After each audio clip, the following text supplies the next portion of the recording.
C'est un réel plaisir de vous retrouver à ce rendez-vous de l'information. Madame, Monsieur, voici les titres de cette édition. Audience au cabinet du président de la Haute Autorité de l'Audiovisuel et de la Communication, Pen Jintao, nouvel ambassadeur de la Chine, près le Bénin, a été reçu dans la matinée de ce mercredi par Adam Boni Tessi. Nous en parlerons dans ce journal. Les déchets ménagers, en majorité des sachets non biodégradables, sont convoyés au centre d'enfouissement de Wessé dans la commune de Ouida sans aucun tri. Ce processus est-il conforme aux normes en matière d'environnement? Dans cette édition, vous suivrez un magazine à ce propos réalisé par Antoinette Sagbo.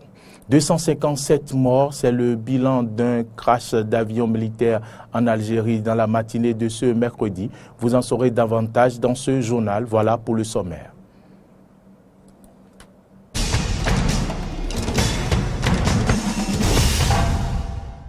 Bienvenue à toutes et à tous. Après le Conseil économique et social, c'est la Haute Autorité de l'Audiovisuel et de la Communication. Le nouvel ambassadeur de la Chine près le Bénin prend ses marques au Bénin. Pen Jintao a été reçu dans la matinée de ce mercredi par Adam Boni Tessi dans le cadre de sa tournée des institutions du Bénin. Il s'est confié au micro d'EDEN-TV ce matin. Suivez plutôt. Ça me fait un grand plaisir de rencontrer Monsieur le Président et on a beaucoup parlé sur l'institution et aussi sur la coopération entre la Chine et le Bénin dans ce secteur. Parce que j'ai bien constaté une réforme, surtout ce sens de changement de réforme ici au Bénin. Et pour la Chine aussi, nous sommes entrés dans une nouvelle phase de réforme. Le changement d'aujourd'hui est on dit souvent le miracle d'aujourd'hui de la Chine est fait grâce aux réformes. Alors, tandis que pour les médias font partie d'une plateforme la plus importante pour faire connaître le monde extérieur au peuple. Et aussi pour la coopération entre la Chine et le Bénin. Donc, avec les médias, avec la RAC, on peut aussi faire beaucoup de choses. Par exemple, envoyer une délégation d'interview, d'enquête en Chine, pour connaître un peu la Chine. Alors, parce qu'on dit toujours, 1000 fois entendre ne veut pas regarder une fois sur place. Donc, j'espère que dans les jours à venir, moi-même et mon ambassade vont travailler bien sérieusement avec les amis journalistes. La tonne du ciment est passée depuis quelques jours de 61 880 francs CFA à 113 780, soit une augmentation de 11 900 francs CFA à l'usine de production de certaines cimenteries du Bénin, selon les informations recueillies par l'agence Bénin Presse. Tout serait parti du blocage au port de Cotonou d'une quantité importante de charbon destiné à ces usines. Et quelques Béninois se sont prononcés sur cette hausse du prix du ciment dans le pays. Ils sont au micro de Carole Olaye. Suivez plutôt. Je pense que c'est une mauvaise décision. Il y a beaucoup de personnes qui ont des carrés, qui sont appelées à construire demain. Donc il y aura un peu du mal à prendre les ciments qu'il faut pour la construction. Donc c'est une décision à revoir. Ça là, c'est pas bon quoi. Notre pays là, il n'y a pas d'argent au pays. Et maintenant, il va encore augmenter le ciment. C'est pas bon. Si il a augmenté le ciment, le propriétaire doit augmenter le loyer. Mais si c'est comme ça, c'est pas bon. C'est parce qu'il y a les gens, beaucoup n'ont pas d'argent. L'augmentation là, ce n'est pas possible pour le moment parce que le temps là, c'est un peu dur. Préoccupé par l'assainissement de la ville de Cotonou, le gouvernement de Talon a lancé le projet de modernisation de la gestion des déchets solides et ménagers dans le Grand Nokoé, constitué par la majorité des sachets non biodégradables. Ces ordures sont convoyées au centre d'enfouissement à Wessé, dans la commune de Ouida, sans aucun tri. Le système utilisé est-il conforme aux règles environnementales? Un magazine réalisé par Antoinette Sagbo pour comprendre la manière dont se fait la gestion des déchets solides et ménagers à Cotonou. Suivez plutôt. Environ 750 tonnes de déchets solides et ménagers sont produits tous les jours dans la ville de Cotonou. De la pré-collecte à l'élimination définitive de ces ordures, en passant par la collecte et le transport, la gestion des déchets solides et ménagers constitue une filière très complexe. Ce quartier est souvent inondé et les habitants de Védekor sont sous la menace d'eau. Le patron de cet atelier de mécanique nous a demandé de venir déverser les déchets pour boucher le bas-fond. C'est une mauvaise pratique car on retrouve dans les ordures toutes sortes d'objets dangereux. La méthode de pré-collecte des déchets adoptée par la municipalité de Cotonou serait-elle défaillante? Aujourd'hui, dans les pays qui nous entourent, comme au Rwanda où les gens en font expérience, les déchets constituent des matières premières. La manière dont nous gérons les déchets ne garantit pas le bien-être à la génération future. Parce que nous voyons aujourd'hui une gestion qui prend en charge la collecte, le transport et l'enfouissement. Quant au directeur adjoint des services techniques à la mairie de Cotonou, Mesme Yehu, se défend. Je crois que le problème que nous avons rencontré récemment, c'est la non-disponibilité des points de regroupement. Et les ONG n'avaient plus de lieu où déverser les déchets.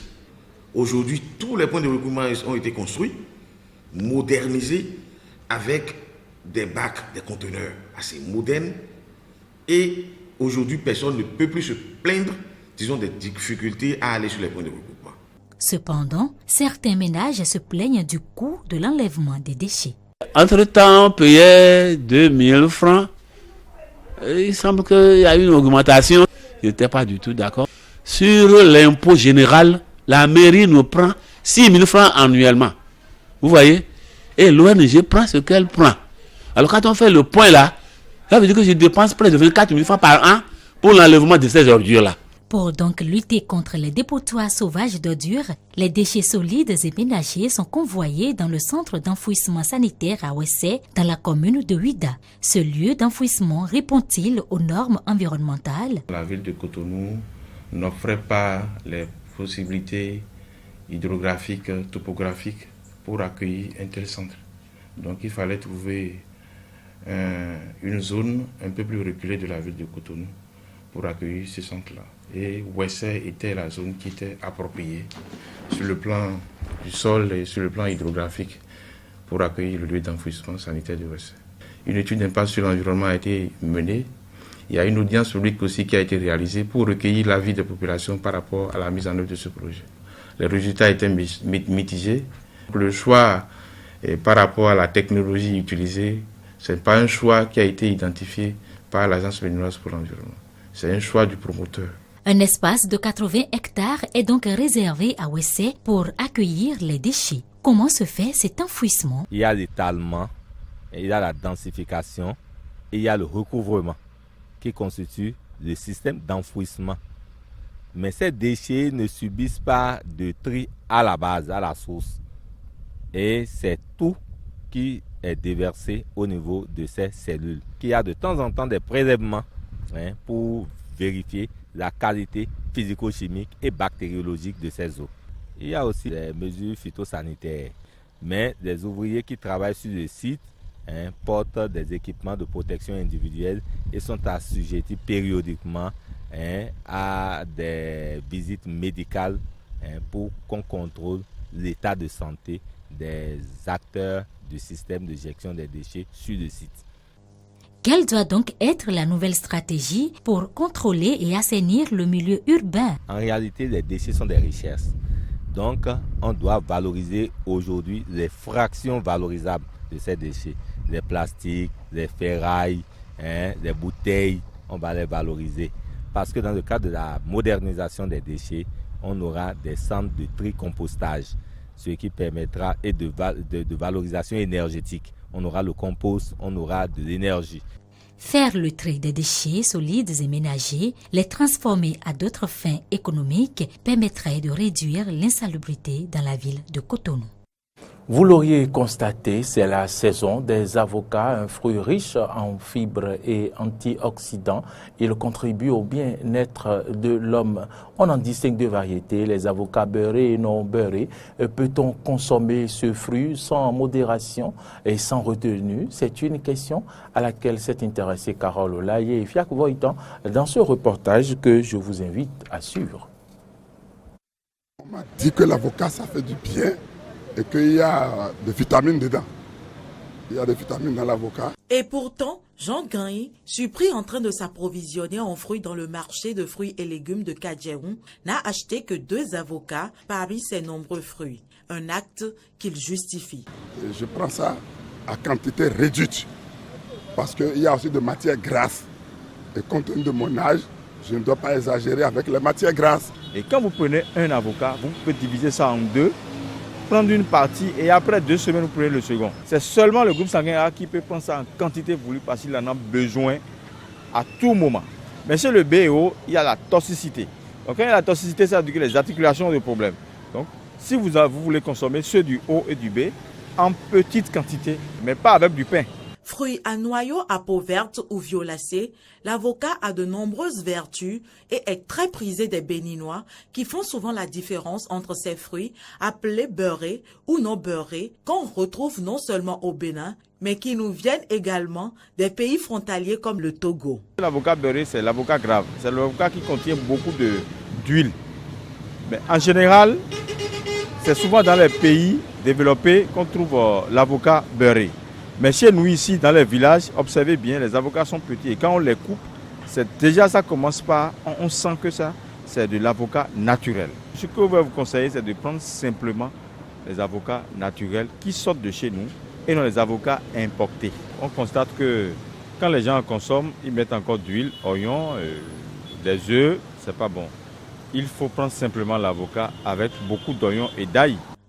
La constipation, l'hémorroïde et les allergies sont les conséquences néfastes de la consommation abusive de l'avocat sur la santé.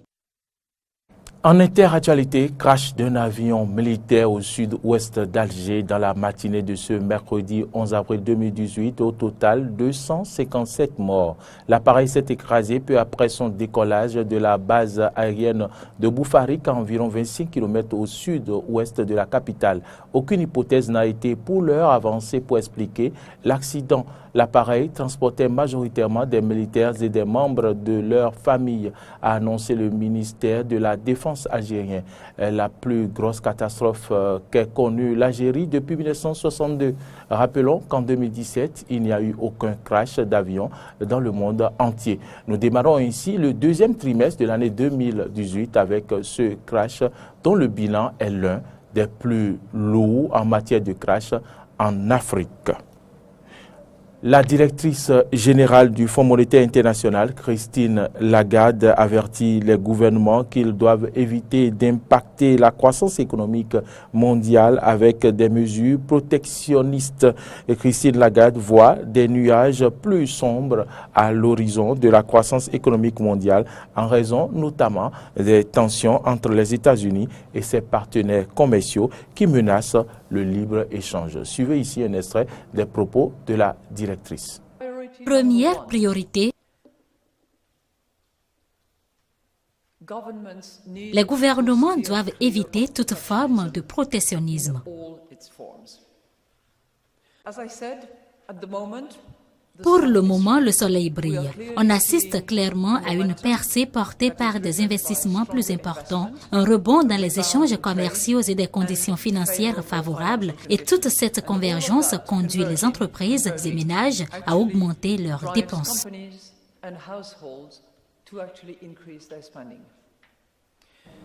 Dans la Silicon Valley, la chasse aux informaticiens est intense. Le secteur continue de recruter et de nombreuses écoles proposent des cours et stages accélérés pour ceux qui souhaitent se reconvertir dans les nouvelles technologies avec à la clé un emploi quasi assuré et des salaires très élevés. Sujet. Chaque matin depuis 8 mois, Lee, 30 ans, passe la porte d'Alberton School, une école de code pour les débutants à San Francisco. Au programme aujourd'hui, débugger un serveur Internet. Tout ça est nouveau pour nous. Nous sommes en territoire inconnu. Ici, pas de professeurs ni de cours magistraux. Les étudiants apprennent à développer des programmes informatiques en travaillant sur des projets et en collaborant avec leurs camarades. Un modèle que le cofondateur de l'école dit être en adéquation avec les besoins des entreprises. Il y a énormément de boîtes comme Apple, NASA, LinkedIn et Tesla qui sont à la recherche de talents. Aujourd'hui, il y a un manque de plus d'1,5 million d'ingénieurs informatiques aux États-Unis. Il y a des institutions pour avoir une éducation de qualité, comme les Ivy League, mais qui sont réservées en fait à une élite. Et la Alberton School se place comme une alternative. La formation de 2 ans est gratuite, mais lorsqu'ils auront trouvé du travail, les anciens étudiants devront reverser 17% de leur salaire pendant 3 ans à l'école. Avant de reprendre des études d'informatique, Lee était prof de yoga en Arizona. J'ai commencé à réfléchir à mon avenir. Je pensais acheter une maison, peut-être fonder une famille. Et je sais que tout ça coûte de l'argent. Je gagnais environ 15 000 par an en tant que prof de yoga. Juste de quoi joindre les 2 bouts. Avec un salaire moyen de 100 000 $ à la sortie de l'école, Lee ne devrait plus avoir à s'inquiéter pour son avenir. Comme lui, de nombreux étudiants sont en reconversion. Toujours à San Francisco, une autre école, Hackbright Academy, propose des formations intensives en informatique réservées aux femmes. Ce soir, une trentaine d'entre elles présentent leur projet de fin d'études. Edelita, 28 ans, a travaillé plusieurs années dans le marketing avant de réaliser qu'elle s'était trompée de carrière. Elle espère maintenant décrocher un emploi de développeur. Je pense que plus il y a de femmes dans la technologie, plus on fait entendre notre voix, plus il y a de diversité et d'idées différentes qui vont sortir. Actuellement, les hommes détiennent 76% des postes techniques dans l'industrie des high-tech et les minorités noires et latinos représentent moins de 5% de la main-d'œuvre dans le secteur. Ce journal se referme. Toute l'équipe de production et de réalisation vous remercie de nous avoir suivis et bonne suite de nos programmes sur Eden TV.